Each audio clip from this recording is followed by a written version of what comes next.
Alright, Shalom. Before I start, I'm going to give all praises to Yahweh, Bahashem, Yahushai, Bahashem, Rakakurash, to honors to the elders and apostles of Great Millstone. Peace, blessings, and salutations to all the elect Akim, Wa'akwath, learning and teaching in truth and sincerity. Another video to the Spirit. Brother Malak from GMS Detroit. Salaka, y'all. Hey, this video right here, I know some of y'all have probably seen this documentary, if you remember it.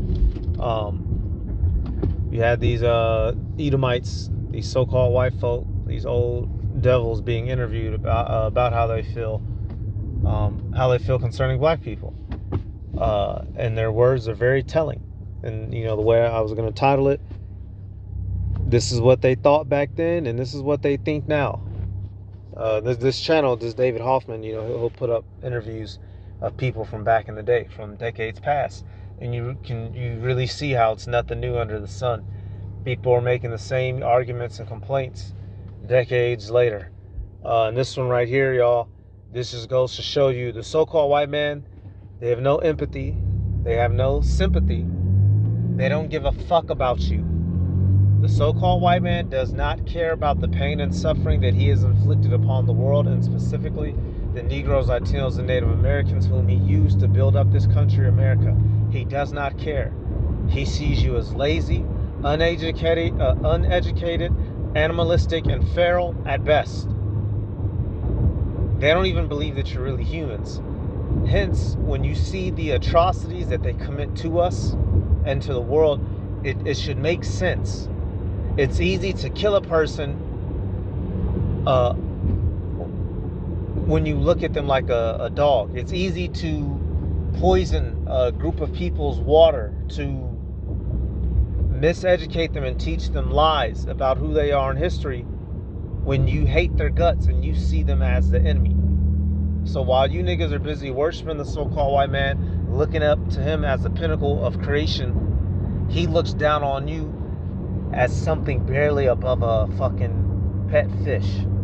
All right, let's let it play. We're gonna connect some scriptures, and it just goes to show you the mindset of these people, which is why they do the things that they do to us. What was life like in those early days? As far as the colored people were concerned, I feel that they were a good bit happier than they are now. They had less in the way of material things. We were happier as slaves, y'all. The so-called white man believes you was a happy little old slave. You might not have much or knew much, but you was happy, boy. But I can remember back in the 20s, when I was a small boy, they were always singing at their work. They had a great sense of humor. Now today, they just don't seem to care much about that as they used to, and I think we had a good sense of humor, and we were always singing and dancing when we were slaves. But now, since they freed us, we just become old and grumpy and cranky. Wow. Sense somewhat, which I deplore. What do you think are the differences between the races? I think there's a refusal to accept responsibility. I think there's a lack of motivation. I've tried here to promote people to foremen, superintendents, but they just refuse to do it. They just don't want. So now, since we freed you niggas, you no longer want to do your part in making America great and taking on the responsibilities to keep this country afloat. Even though you built it up for free off the skin of your backs. But now we want you to do a little bit more work. Why don't you just want to be some good little boys and girls? You can see their mentality. And he's red, so this is perfect. And let this guy tell y'all, he's not racist, as he's going to go on to say, this is a liberal devil. So if this is how the so-called liberal ones think, what do you think the so-called, conservative ones think, the blatant, bigoted, racist ones think? This is not your rest, Jacob. The responsibility. They don't worry like the white man. If they have troubles, they go to sleep, wake up the next morning, and that trouble is over. Is it possible that white people have something to do with the lack of ability for blacks to assimilate into this culture? Absolutely. White man has certainly been prejudiced and to quite an extent unfair. But customs die awful hard. It takes a long time, and everyone knew years ago that the Negro would have to be given equality. But in the South, knowing Negroes as we think we do, we realized it would take time. It's been compared to straightening teeth. It takes a slow, steady pressure. You can't do it with a hammer. And white people's attitudes will change in time. I'm a lot more liberal than I was 5 years ago, and I know I'll be a lot more liberal 5 years from now, and I think almost everyone else is in that category. What has tended to make you more liberal? Well, realization that the Negro is a human being like anyone else. Mr. Hasty, what did you think we were before you began to think of us as human beings? Well, in a way, we thought of you almost as a very superior pet. Something, or rather someone, we had to take care of, because we had to do so much of their thinking for them. We had to do almost everything for them except living their own lives. Anything outside, we had to do for them. So Daisy was... So that's the first guy, and he said a lot. They think of us as just a superior pet, meaning, you know, we're dogs that can speak, you know, or a goddamn chicken that has the ability to put clothes on. We just need to give them more time, and they'll be nice to us and do us right? We just need, it's like straightening teeth. You can't use a hammer. How much time you devil's been given, and you ain't did Jacob right yet. So you get to see his mindset on display, and like he said, that's a so-called liberal one. Y'all, hey, look, let's go to the Psalms. You already know. They just, quite frankly, don't give a damn. They've done us wrong. They do us wrong. But when you look at a people as essentially, you know, intelligence lesser than that of an animal, you don't care, and they don't care, y'all. So I want to get Psalm 73. I want to start right at verse 8. It says, "They are corrupt and speak wickedly concerning oppression. They speak loftily. They do not care that they've completely removed us from our heritage, took us from, you know, where they had grabbed us up from, slaughtered us, butchered us, raped us. That's all just in the past.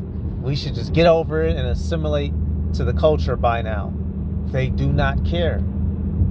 Hence, when you look at the talking points going on today in the world, right? You have these Edomites like Charlie Kirk, what's that other motherfucker? Nick Fuentes, Matt Walsh. These Edomites that are essentially, you know, they're campaigning the black fatigue thing, you know, they're proud whites, all this, all that. This is how they think of you. This is the conversations that they had in their households with their grandparents growing up. While you niggas was arguing about if LeBron is better than Kobe, and if Isaiah Thomas would have came around a little bit, you know, if he was while you niggas was arguing about your favorite entertainers, these devils were deciding your life. Like that, just like that. We're rolling the dice with your life force. Like he said, we had to do everything for them because they didn't know how to do none of they damn selves. This is what they think of you, y'all. This is why this devil has no problem oppressing us, because he looks at us like we're nothing. Now, he's wrong. We're the Israelites. We're the chosen people. We're simply under the curses. But this is the situation we find ourselves in. This man, Esau Edom, he makes light of us because he thinks nothing of us, the average Edomite. They're gonna find out how wrong they are. Let me get this out of Sirach. One of my go-tos. See, the power of the world is in his hand. So he can do whatever he wants. He can say whatever he wants, and people worship him and look up to him. Us being at the bottom, every little misstep we do or don't, we're automatically the blame. You know, he's seen as the angel of light. We're seen as the dumb, stupid cockroaches, right? He's the excellency of wisdom in this world, and we're looked at as, you know, the stupid simpletons. Sirach 13, I want to start at 3. It says, "A rich man hath done wrong, and yet threateneth withal. The poor is wrong, and he must entreat also." So here it is, y'all. If you didn't know no better from the elegant, soft voice that guy was speaking in, right, the way he was talking, you would think that, you know, they're at some royal castle speaking about. These are people who are descendants of people who would cut women's babies out their stomach and catch them on swords to see who had the sharpest sword. These are descendants of men who would run down and grab actual underage girls.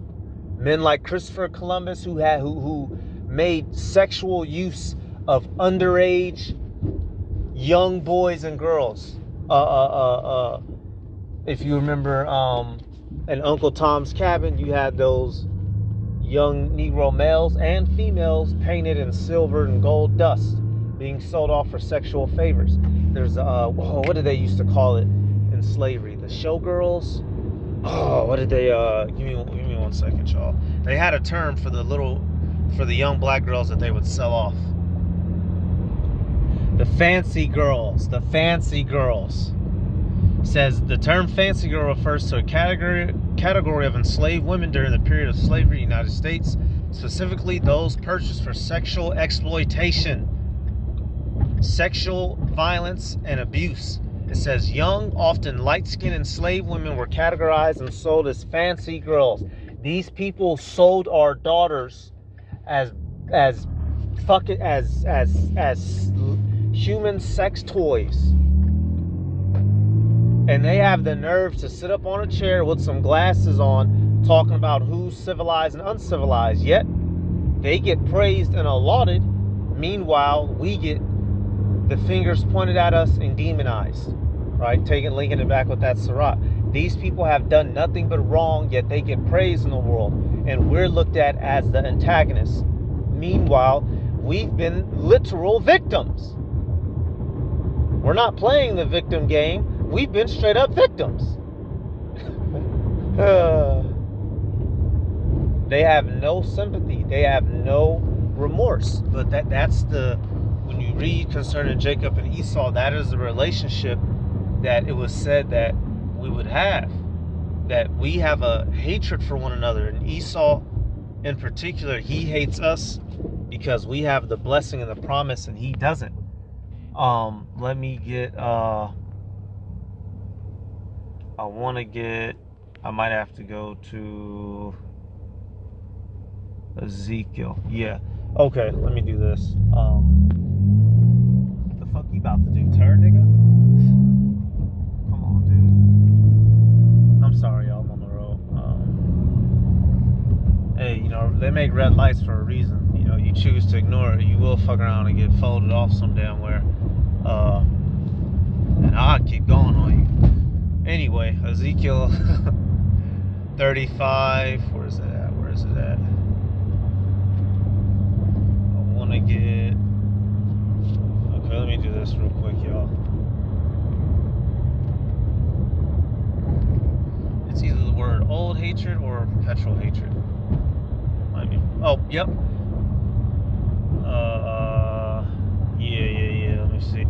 Okay, you know what? This is dealing with the Philistines, this verse in particular. But Esau also has a perpetual hatred for us. So we'll go back to the Ezekiel 35. Ezekiel 35 and 5. It says, "Because thou hast had a perpetual hatred, and hast shed the blood of the children of Israel by the force of the sword, in the time of their calamity, in the time that their iniquity had an end. So these people have a perpetual hatred for us. It doesn't matter that we're no longer slaves. They're still going to make up an excuse to justify hating you, to look down upon you. And it's the same thing now. They're using the same talking points, the same arguments. They simply hate us. It doesn't matter if we weren't sagging. It doesn't matter if we had a 90% marriage rate. They would come up with some reason to justify killing you and hating you. That is the relationship of Esau, Edom. Two nations of people are in my stomach. One man, they should be two different manners of peoples, and one should be stronger than the other, and the elder shall serve the younger. These people hate our guts. There's nothing we can do to change that, and I'm not trying to. All right, just showing you, y'all. This is the same thing all over again. So now what he's about to do in the end of this captivity, now Esau is about to accuse the brethren and try to come down on us, y'all. He's about to try to come down and put hell on us, the accuser of our brethren. Let me go back and finish up with this hoe. So Daisy was my little playmate, my maid, my friend, and the daughter. Now, I'm sorry, y'all. They was killing them in the comments, right? They was cooking them in the comments. Right here, one of these comments says, living off the backs of others, calling someone lazy is diabolical. Exactly. Okay, this is a quote. Okay, she'll make this statement in a second, so I'm not going to spoil it yet. But right here it says, being called lazy by a group of people who stole and tortured another group of people so they themselves didn't have to work is peak irony and hypocrisy. Exactly. A hypocrite. The so-called white man is the biggest hypocrite on earth. All the complaints that you assholes have, you've done and do, and point the finger at everyone else. Especially and specifically the Israelites, the Negroes, Latinos, and Native Americans. The things you love to accuse us of is how you gained a foothold in this world. And now, you got Trump, sending out the National Guard and whatnot. Man, these dudes is a motherfucker, man. Let me let it play. Old Catherine, who was the cook that we adored. And so all those years, we played together. And everyone was happy. We never heard of all these things that we hear about today. Yeah, the slaves were happy. And there were nearly 100, an enormous rice plantation with many animals around and a beautiful old house and about 100 colored people there. But we loved them. They were our friends. And it's funny. Remember, the term African American didn't exist yet. She keeps saying you keep hearing Negroes and coloreds, right? So our nationality's changing every other decade. I just thought that's interesting, something to notice too. And then it's no disgrace to say they're like children when we say that. It's because they are like happy children, some of them. Because they like to sit in the sun rather than work hard. And they'd rather play than work. So we'd rather play than work. So that makes us bad people, y'all. Do you think anybody down here on the fucking planet Earth wants to fucking slave away in a factory from the point of birth to death? This shit crazy. But when they do it, it's fine. But when we want to relax after we've built up this empire, now we're lazy. Would you paint a picture for us of what it was like on the plantation in your early days? It was a lovely, happy time living in open spaces. Lovely, happy time. With many lovely colored people and animals and flowers and fields. My father had everything thoroughbred, from the pigs, horses, the dogs, and the people had to be thoroughbred. And we would get into a buggy with him and drive to the plantation from what we call the pine land where we lived. And we would spend, every Saturday this was, and we would spend a day in old Fortune, I can see him now, would give us dinner, and we would have a heavenly time. And old April, he was the dairyman, that's all he did, was to All he did was to skim the cream over these great big bowls of clabber and put them in the wooden churn and churn this marvelous fresh butter. That was So she's sitting there smiling, having flashbacks of this shit. Y'all, if you let the Edomites tell it, they've done no wrong. This is the best country that's ever existed. It's going downhill because of Negroes and Latinos' laziness. We need to get back to building and be happy. They speak wickedly concerning oppression. They speak loftily, meaning lightly. They make light of our pain and suffering. They do not care. These people are fucking delusional. Motherfucker, why do you think the Haitians revolted? They would boil us in fucking sugar if they caught you doing something, man. They would chop off Gad and Reuben's nose and fingers and extremities if you wasn't meeting your fucking quota out the mines. These people are insane. They're insane. They're living in another world, but it tells you that in Psalm 73. In their eyes, y'all, they've done no wrong. They're righteous, they're holy. And these people have done nothing but wrong, done nothing but evil. And what they're trying to do is change history. But the light is upon them now, y'all, and they can't run away from it. They don't like the fact that we're putting a scope on them. Yep, and the scripture that comes to mind, y'all, because you have the basics, right? Zechariah 11:5, right? Whose possessors slay them and hold themselves not guilty. Because it could have easily went there. Scriptures like that. A scripture that came to mind, y'all. Simply, we're looking to be delivered out of this situation by Yahweh, by Hashem, Yahweh Shai. These assholes who have done this to us, they're going to be made to realize how wrong that they are when we are set up in power. I want to start at Ezekiel. I'm going to start at right at 27. This is Ezekiel 34:27. It says, "And the tree of the field shall yield her fruit, and the earth shall yield her increase. And they shall be safe in their land, and shall know that I am Yahweh, when I have broken the bands of their yoke, and delivered them out of the hand of those that serve themselves of them." So the Heavenly Father is going to deliver us out of the situation. And these assholes who serve themselves, who benefit, they get their entire kingdom off of our backs. We're going to be delivered from bondage from under them, and we're going to be set up at the top.